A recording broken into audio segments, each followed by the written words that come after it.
Hi, welcome to Crafting with Kimberly. Today we're going to be making kind of a unique project. I'm calling it a fabric art pin. And we're using different types of materials such as denim or burlap ribbon or other types of ribbon or basically any kind of fabric you can think of. It's going to be a different type of a tutorial today because with this, I want you to experiment and use your own materials. So I'm just going to be giving you some ideas and some instructions of how I've made mine, but I'm expecting you to take those tips and tricks and techniques and turn them into some of your own unique projects. So I'm going to show you some various techniques. Let me show that up close. This is with a piece of burlap ribbon, and I've used a corrugated cardboard piece, some book pages, some buttons, and beads. This one, again, you can see I absolutely love using the corrugated cardboard. That is some really neat effects with that. Book pages, again, some colored paper. Instead of a pin, for this one, I've turned it into a necklace. And I used a wider piece of denim. You can tell that this is the bottom cuff of a piece of denim.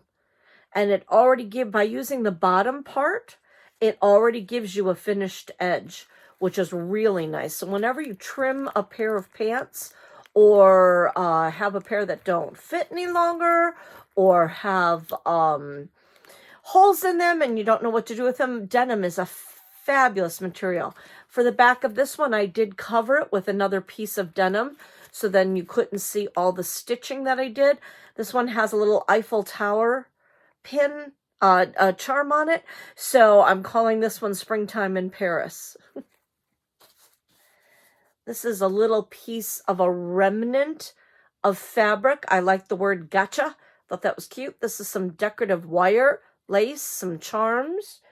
So you can see you can really use almost anything in creating these. So what I'm going to do is I'm going to turn the camera around and describe a little bit more of how to go about making these really fun pins.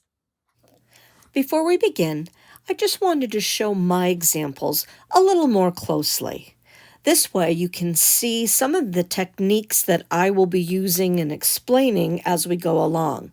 And hopefully you'll be able to take some of these elements and add them into your own projects. So these pins, as I've described, are using the bottom cuff of a piece of denim pants. I'm always having to hem pants for my sister-in-law, so I always save the pieces of denim, and they make a fabulous piece of material to use with because you've already got a finished bottom. So what I've done with that, always use fabric scissors to cut your fabric. Makes it a lot easier. They're specifically for that, and don't use your fabric scissors for anything else. Just use them for fabric to keep them sharp. You want to make it a little wider than what you'd actually like if you would like to fringe it. I loved the look of the fringe on the sides. And to do that, you just cut your pieces of denim.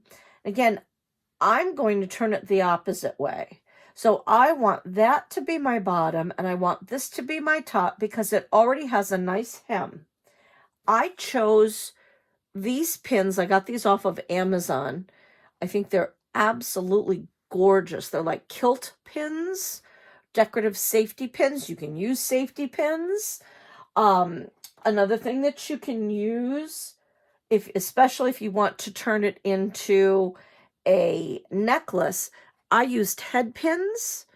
I've got a bunch of decorative head pins that have the little round circles on them that I can attach a jump ring to.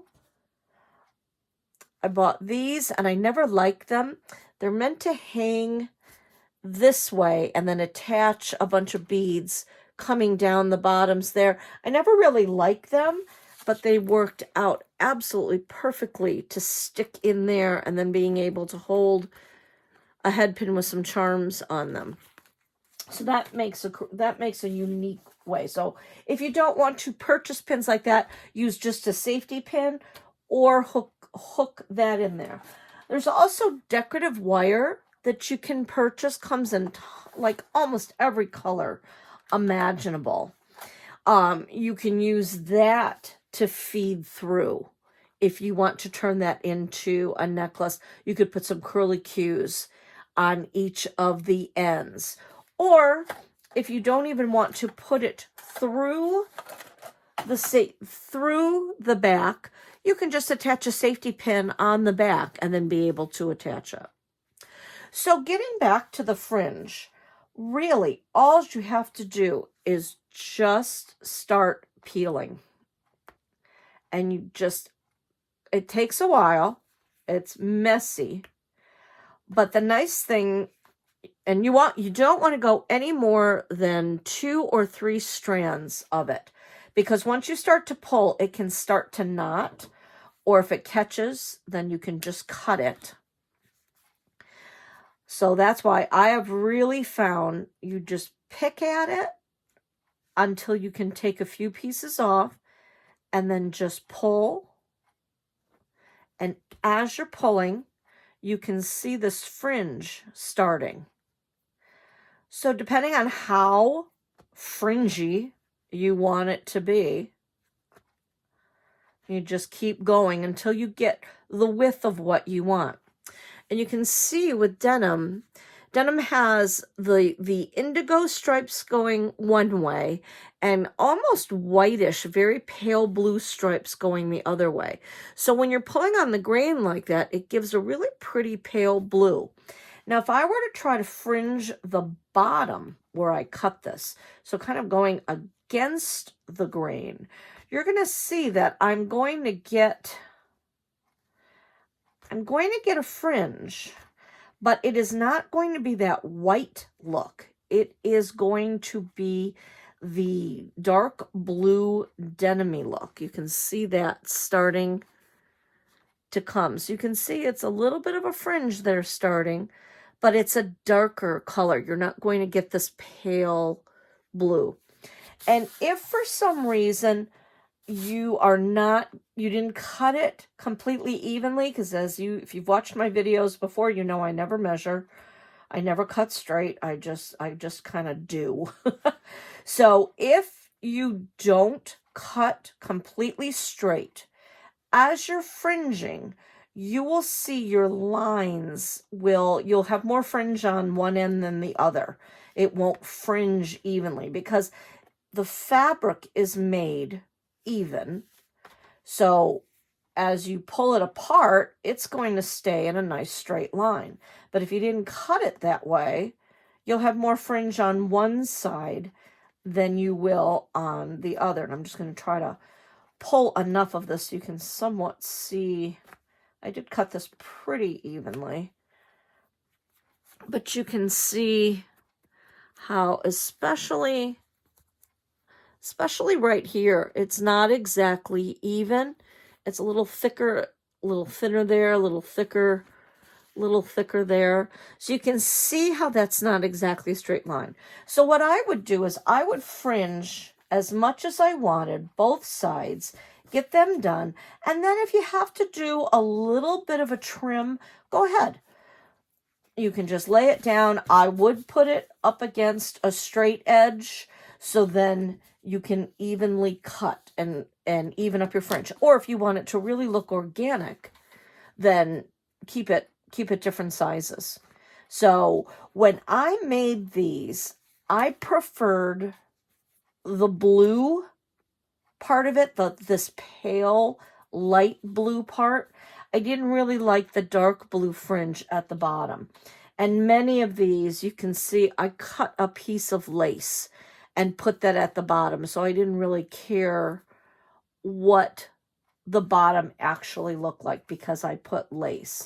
Here I just cut it, didn't put anything at the bottom of that. This one I let fringe a little bit, but not by much, and I just left the bottom as is.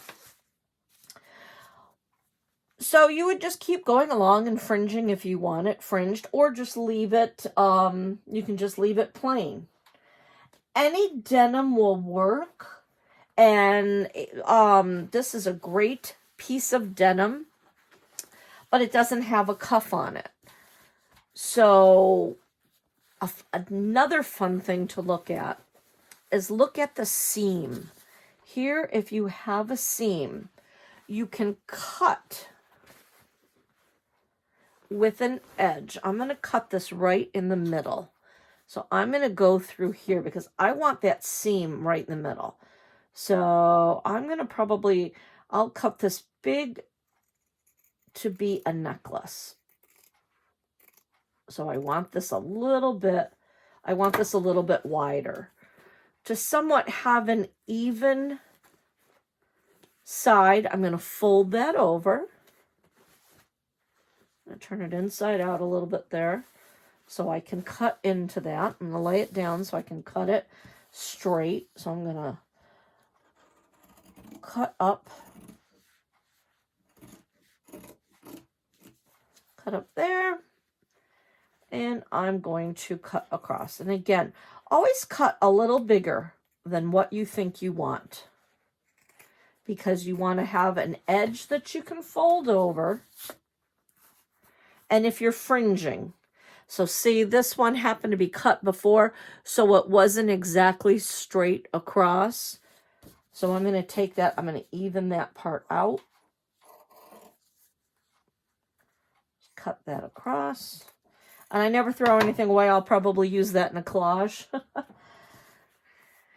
So now I have a great piece of denim.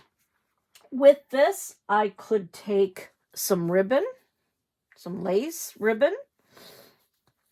You know, maybe just use the line like I did on this one. Maybe just put it down one side of that edge, because then I have an absolutely straight edge that I could use, or I could use that and go on both sides. I could take other types of ribbon. Maybe I want to keep that seam showing that way.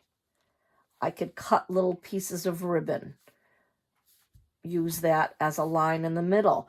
I could put beads going down that. So anyway, I wanted to highlight that. You could turn it completely over. Use this side of the material where that really cool surged seam is. Let that be a design element. And if I want this to be a necklace, I have to have a way to attach it. So I usually fold about 1/4 of an inch over. And then I would either machine sew or hand sew. All of these I did hand sewing. Sew across that. The way I did this closure, I'll use these that I had shown you before, these two small round ones. You could either wrap them together to attach them, just twisting them around each other. This is about how wide I need it to be, because I want that to go right. I want my end to go right to the edge. So I need to see how wide I want to make it. So I can see I need about that much. So I could take another piece of wire. I could take a piece of masking tape or Scotch tape, attach those two pieces together, glue, whatever I want to do, and get them in there. And then you would fold it over. So you can see now I have an edge there and my other one there. And then I would sew right up against that. Do either decorative thread or do a denim-y blue to hide that. But sew right across the top there. And that will hold those in. And then I can attach jump rings and attach a chain. Or if I did not want to actually even fold that over, I could take another piece of denim or fabric. I could just lay those there, glue them in, glue the other fabric to it. Could be a decorative fabric, could be anything you could attach, you could glue it around there. So whatever you'd like to do with that. So that's a neat way to use, head pins in a different way. So that's one way. With these, like I said, these were on Amazon. I absolutely love these pins. These will go in. What I did is you want to put it, you don't have, when you're using this particular pin, they're thin and narrow because it has to fit. You only have about that much space to fit it. And what I did is you put it through. I put it kind of upside down and facing forward for this particular pin. And I am just kind of pushing it around. It's a little fiddly, but I already have my seam there. If you're going to use pins such as these or even a regular safety pin, I would attach it first, because you can see I'm really needing to put a little bit of force in there to get that to go around. Now, if I had already decorated there, I would kind of be ruining it. So now you can see it's on there. So it's a little fiddly, but if you just push it, it will go on there. Now, it is a little harder when you're sewing, especially with the sewing needle and thread, because it will get caught in there as you're going up and down, but just be careful with it. But that's the shape of the pin for that. So I also suggested using the corrugated cardboard. When you go get your coffee, if you buy coffee out, they usually come with the wrappers so you can hold on to the coffee. These make great pieces. And all I do is, this is at an angle, which is fun. So I'm going to cut it following the angle that it has. So now there's a great little piece. I could do it on the side with the pattern, or I could do it on that piece. So then I could lay that down and then build. Fun things to use. Buttons, if you have a bunch of buttons laying around. Remember, you don't have to use just one button. You can stack them. So what if I took it and put it there, put another color on top, and even one in the center? That gives me a really neat look on that. You can glue them, you can hot glue them, or you can actually sew them. If you're going to sew them, I would sew this. And I just took, to be decorative, I took a metallic thread, threaded my needle. It's kind of hard to tell that that's metallic, but it is metallic. It's a roll of metallic thread. So I use that as a decorative thread. You could use embroidery floss. You can use any kind of thread. And this really will sew on there very easily. So I basically put it where I wanted it.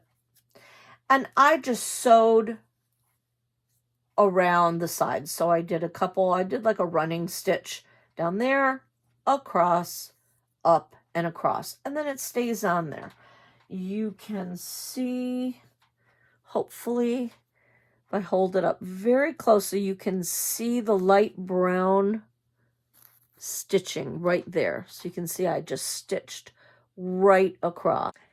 I'm going to just show how to sew, especially with the corrugated cardboard.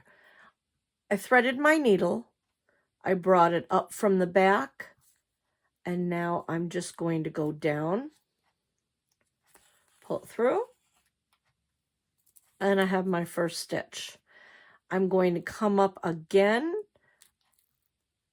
a little bit past where my last stitch was, pull it up, and then I'm kind of trying to be a little bit even with my stitches so they're all about the same size. This is called a running stitch for those of you that didn't know. So I'm just gonna, you have to kind of guesstimate where it's coming from. So I'm gonna pull it up again, bring it up, go about the same length down, bring it down, pulling it tight so you can see, just doing a little bit of a running stitch all the way around. Now, if you go through the wrong way, that's all right. It's a little hole, but a lot of times it will not show. It's a little easier when it's closer together, but I'm trying to do this for to the camera for you. I do have my thread doubled up instead of just a single width because it makes it stronger. You can see it does have, I do not like metallic thread. It has a tendency to really want to knot. So if that happens, just bring it back out. I'm going to put my thumb in there. I'm going to pull separate pieces here. I'm going to kind of separate it a bit so it gets back to being even again. Pulling, and then now pull it through. But I really did find that this metallic thread just really wanted to knot every single time. And again, bringing it up, pulling it, bringing it down. So this is how I sewed around my corrugated cardboard. Or any of the things that I basically sewed on. I just did this little running stitch all the way around. When I got to the bottom, I just went this way, followed my edge. I really only put probably about one stitch because this is a thinner piece of paper. I mean, a cardboard. So you can see, came down one end, did a little bit there. I would go up the other end and then go across, and then I would just knot it in the back. And then again, if you want to cover this when you're all finished with another piece of fabric or denim, that way your strings won't show. Or it just, if you're wearing it as a pin, it's not going to show anyway because it'll be behind there. So I just wanted to show that. And then with my words that I had Mod Podged, I can just Mod Podge those right on top of that. But I just wanted to show you how to sew first. You can also glue. I used Mod Podge with a lot of this, but you can also use Elmer's glue. You could use a hot glue gun. Hot glue guns, though, tend to be thicker glue, and it will also have more of a tendency to peel away. Mod Podge is good. They even have Mod Podge specifically made for fabric. I just used basic Mod Podge, and I also had some Mod Podge Extreme Glitter, which was fun. But they have Mod Podge for just paper, Mod Podge for fabric, multi-purpose. So you could, if you did not want to sew, you could Mod Podge that on. Now, just be aware, if you are just gluing it, then it's not going to be as strong of a bond as it would be if you sewed it. Now I can really kind of move these around because they have been sewn on, whereas a glue might start to peel away. Or if you're going to have it on your wall and you don't care, you want to make it bigger and hang it on your wall, then go ahead and Mod Podge. But I would sew that first, and then I would see where I want to place that. And I'm kind of being very asymmetrical with this to give it more of an art flair. I would probably sew that button on, and then using the holes, I would line up the holes, and I would sew then that little button on. And then to add even more dimension, this is a little one that fits inside, or you could put a bead. But that gives a fun look to have some buttons there, or beads. Another fun thing is take a book page.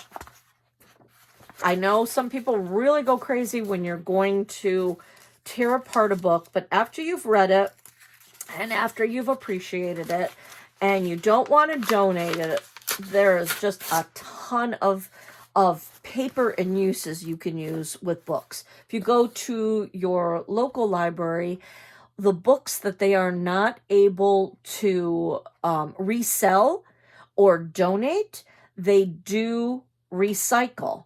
So you can also go to your local libraries and ask them if they have any books that they are recycling, and then grab one of those.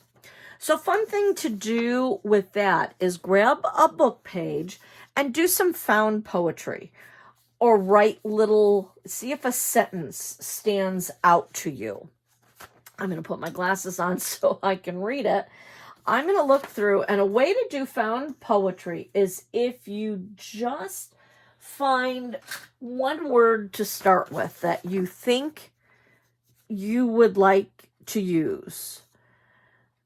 I'm going to pick, I'm just looking through here. I actually like this sentence right here. You don't have to worry about this. That would be a cute sentence about that. This one says, I'm an adult. This one says, I'm all right. This one says, bare feet walk a mile in the sand. So that's a really good example of found poetry. I could look at maybe something like, no matter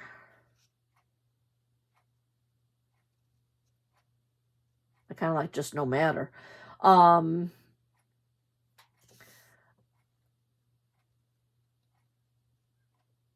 No matter, we'll take care of it.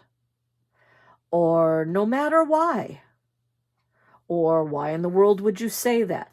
Really fun things. And if you have a sentence in your mind and you can't find it, just keep looking through your book until you find the next word. I have the right to change my mind. That's a fabulous one right there.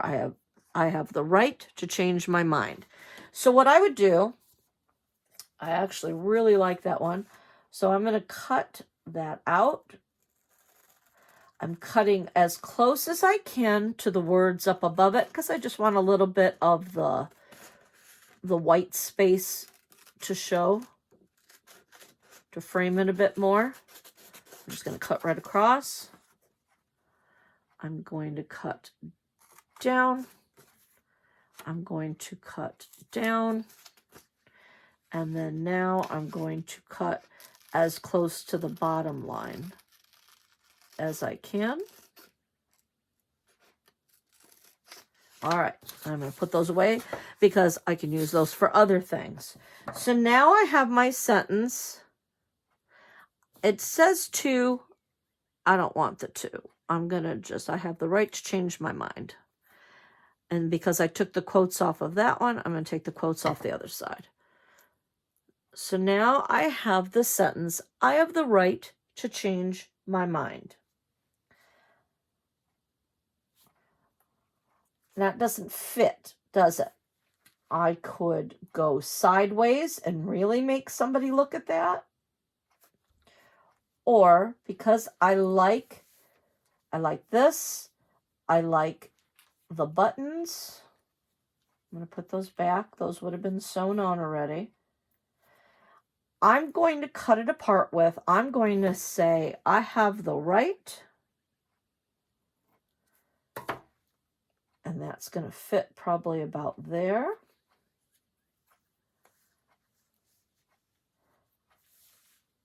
To change my mind. And I think that looks really cool.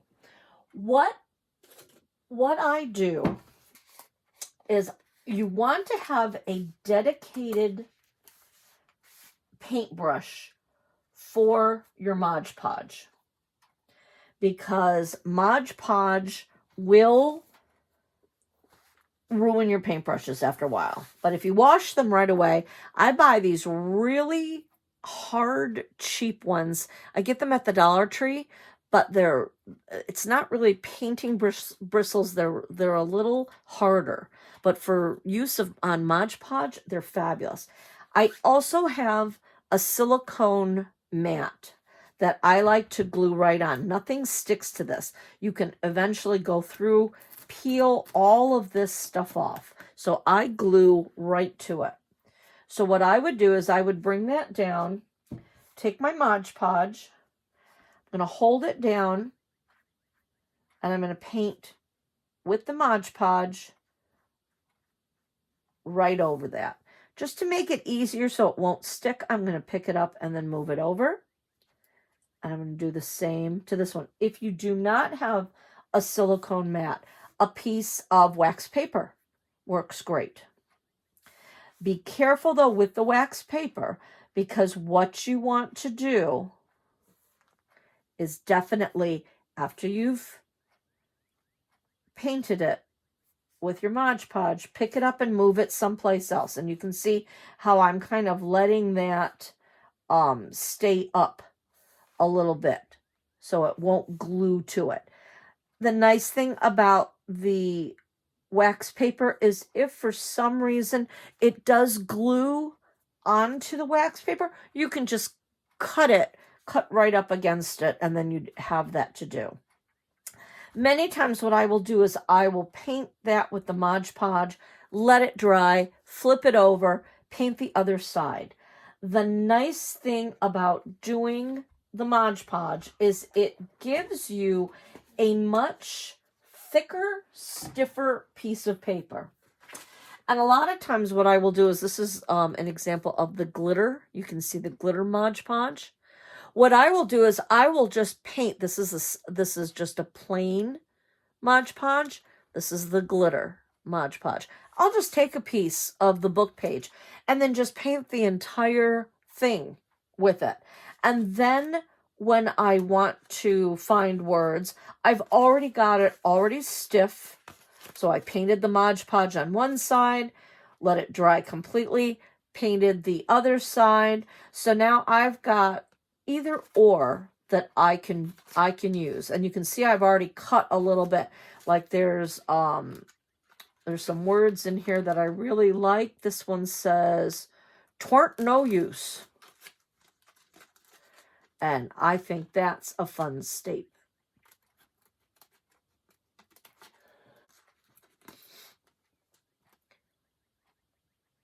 So you can see cutting.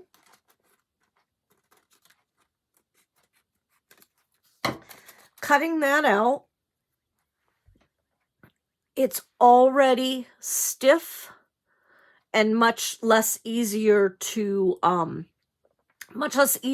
tear apart. I can sew with the needle and thread right onto that and it won't fall apart. Or, since this is already Mod Podged, going over to my project, it's dried, it's stiff, I can then take it and then I can just glue it and Mod Podge onto that.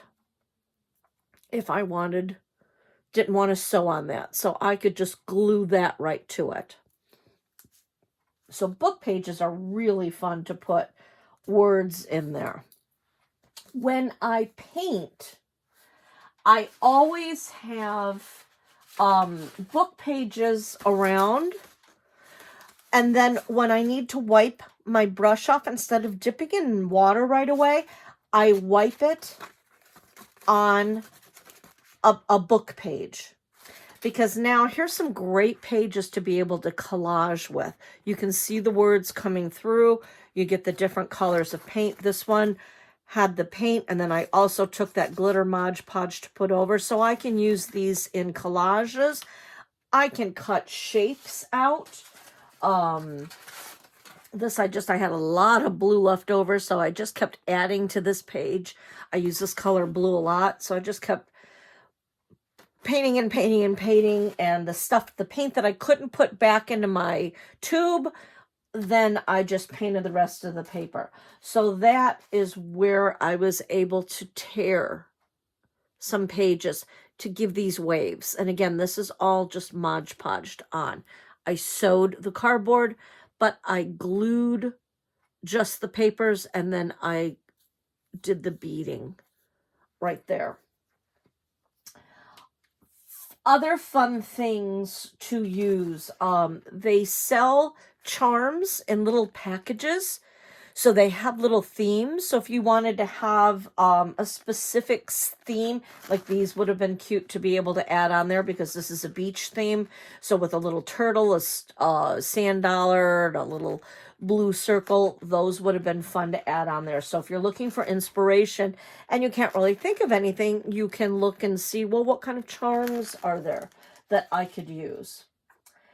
Silk flowers are another great thing, especially at the Dollar Tree because they're cheap. Silk flowers are basically meant to come apart. You can see I've already used these on there. So all you do is you just pull it off. So as you pull these off, you have some fun flowers. So now I could add flowers. I could either glue it, or what I did for these, I took a sparkly bead and sewed it, which then attached my flower. And then to do like the stamen on the inside, I just did a couple of stitches going this way. So now this is on there, but it's still soft and floppy instead of being Mod Podged. It's nice and soft and floppy.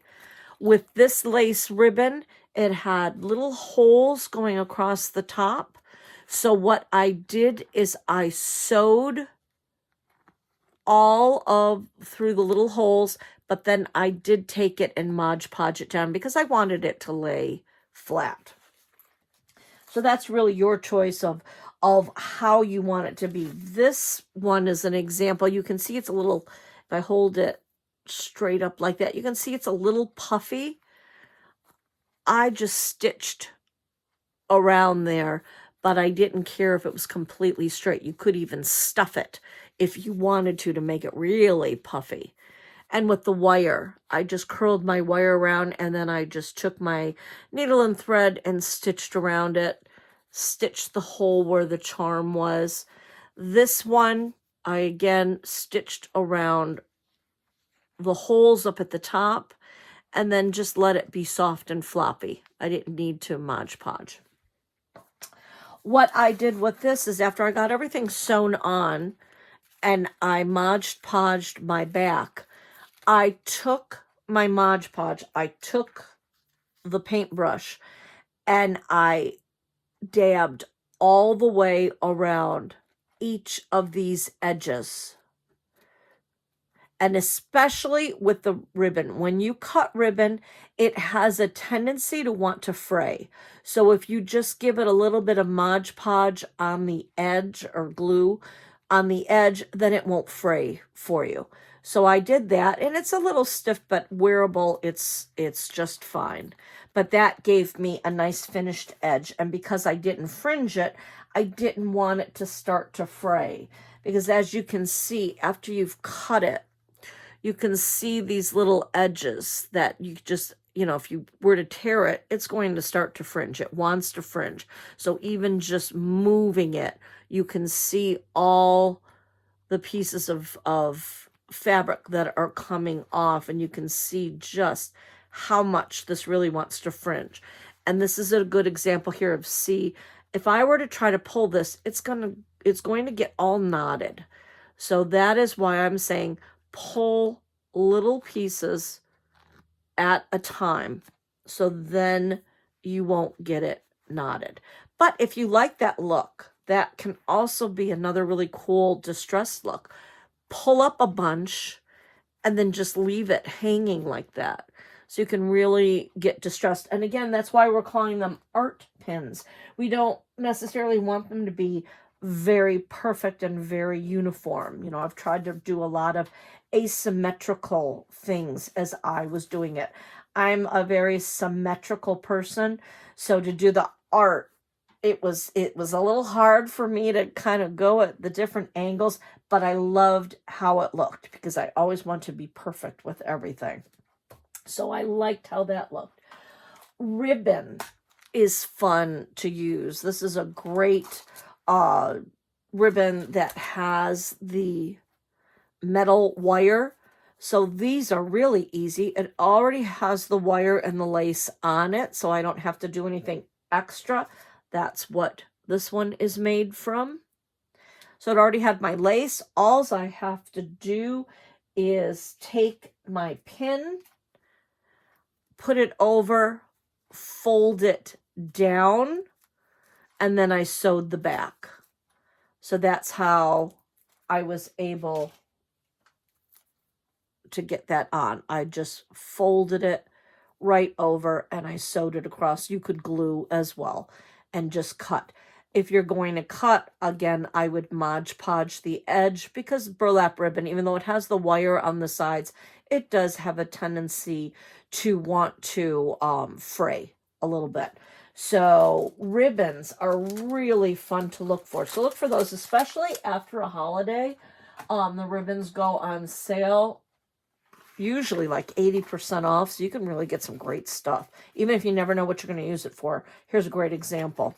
So this one's a pretty one. It's burlap, but it's got some gold flecks in it that makes a pretty pattern.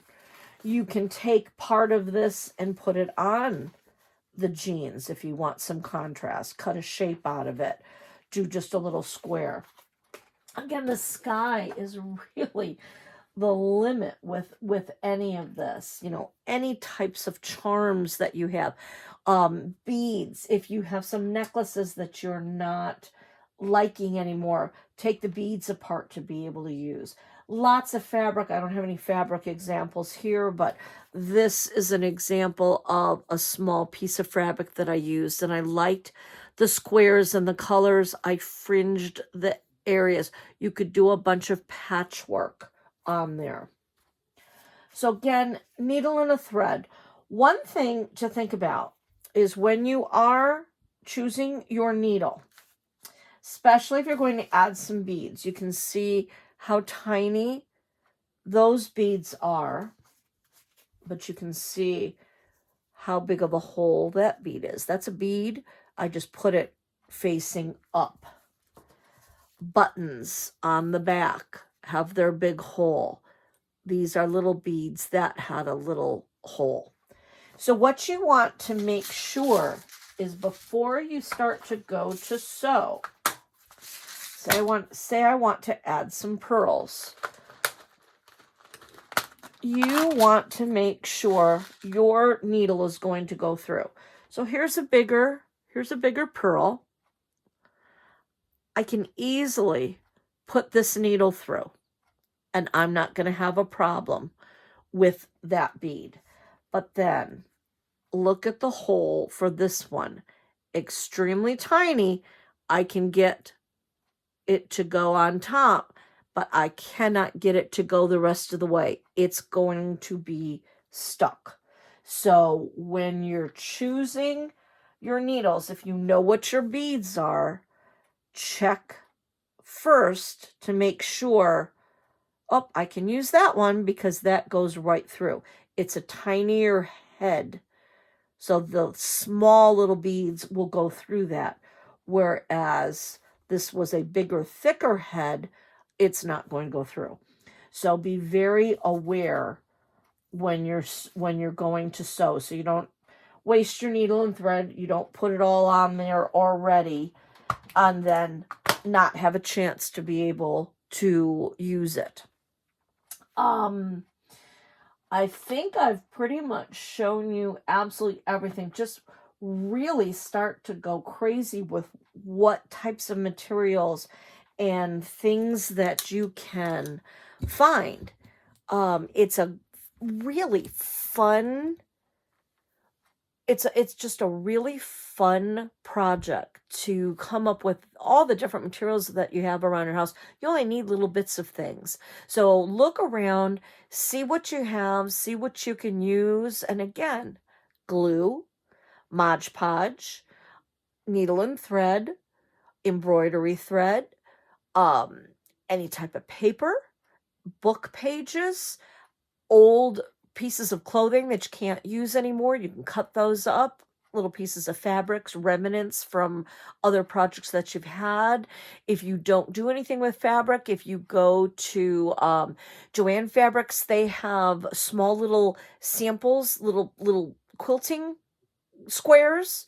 So those are fun to use because then you get a whole bunch of different coordinating fabrics that are already stacked together for you. They're called fat stacks. So those are fun, fat quarters. So those are fun to use. Any kind of any kind of embroidery thread, metallics, regular sewing threads, cardboard, corrugated cardboard, really, again, sky's the limit. Look around, look at things differently and say, how can I use this? What can I do? How can I put the things together? Add a safety pin, buy some decorative safety pins, use head pins, just use wire. So many fun things to do. I hope you have enjoyed this tutorial. I hope you go out and you can make some really fun projects. Again, do it as a wearable, a necklace, a pin, or make it bigger and do a little wall hanging, or put a magnet on the back of it and put it on your fridge, or make a card out of it and add it to the front of a card. And then it's a two for gift. So I hope you had fun. Thank you for crafting with me today. Again, Kimberly Canale, and see you next time.